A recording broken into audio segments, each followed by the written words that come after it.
I woke up in the same house again.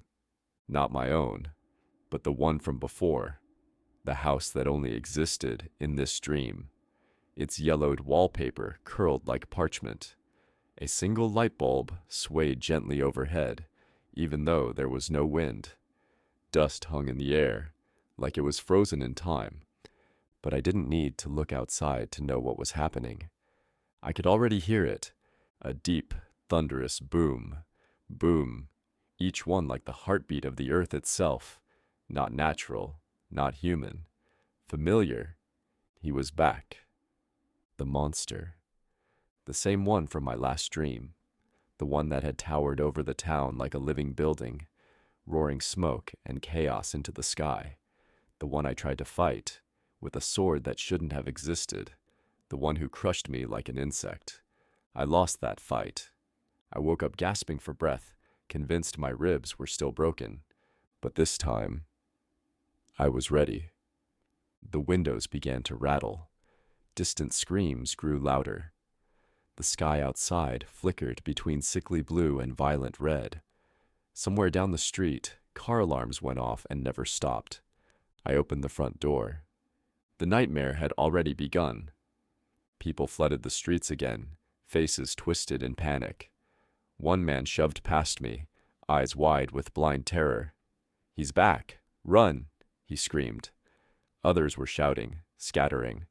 I saw a mother carrying her child and a dog barking wildly at the sky.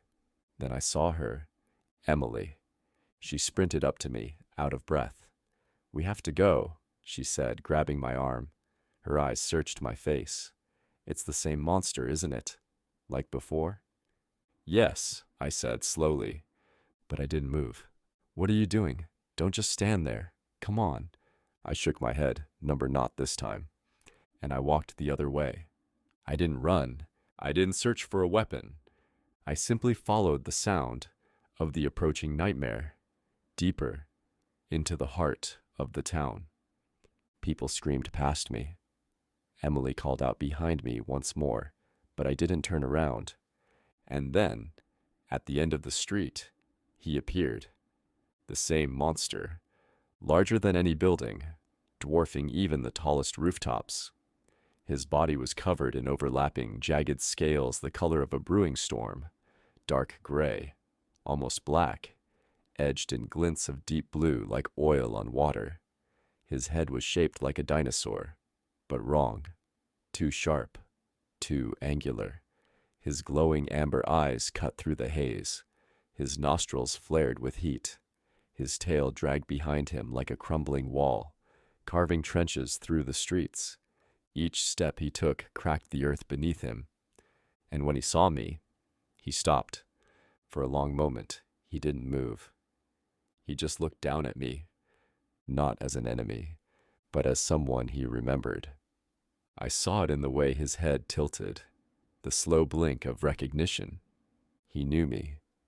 I stood in the middle of the street, staring up into the glowing furnace of his gaze. I didn't flinch. I didn't back away. And then he moved. He raised his foot. The shadow of it swallowed me whole. The ground quaked. I felt every instinct in my body scream to run, to survive. But I didn't move. I looked up and let it happen. But the foot never came down. Instead, he gently placed it beside me. The ground cracked under the weight. The air shook. Then, with a deep groan of shifting bones and scales, he lowered himself, until his face, massive, spiked, covered in smoke, was level with mine. He looked into me, and for the first time, I spoke. "I know you're not trying to hurt us." He blinked. "I think you're scared and lost, just like I was." He let out a low, thrumming sound, not a roar, not a growl, a hum, like something ancient sighing. And then his body began to change. He shrunk, slowly, almost painfully. His muscles pulled inward, his scales shifted, his massive body folded in on itself like a collapsing mountain, until he was my size, still not human, still strange, with glowing eyes and rough skin like bark. But no longer a threat, just a presence. Emily caught up to me, panting. She stared at him, stunned. What is it? He's not a monster, I said. Not anymore. The panic in the town began to fade. The air settled.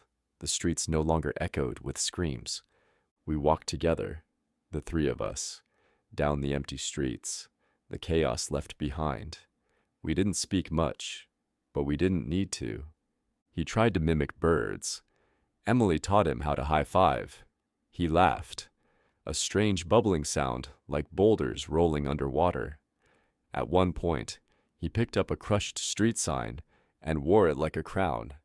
It felt like something from a dream, within a dream, but not a nightmare, not anymore. We wandered until we reached the lake on the edge of town. It was still, too still. The surface was like black glass, reflecting a sky that pulsed with unnatural light.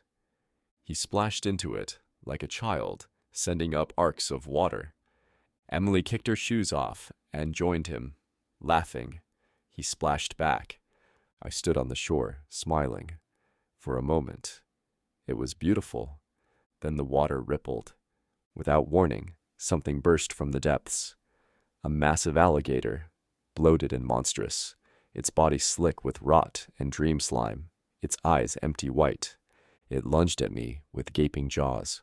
I didn't react. Not fearfully, not at all. It grabbed me, dragged me into the water. I heard Emily scream. I saw the creature, my creature, charge after us. The gator twisted. Everything blurred. It swallowed me whole, and I woke up in my own bed, not gasping, not afraid, just awake, still. The sun was creeping through the blinds. The room was quiet. My heart was steady, and I felt good. Because I'd done it. I'd faced the nightmare and changed it. I didn't kill the monster. I understood him. I connected with him. And in the end, it didn't matter how the dream finished. The alligator, the lake, the jaws, that was just the exit. What mattered was what came before. The bond, the transformation, the silence where the screams had once lived. I smiled, because I knew if the dream came again, I wouldn't run.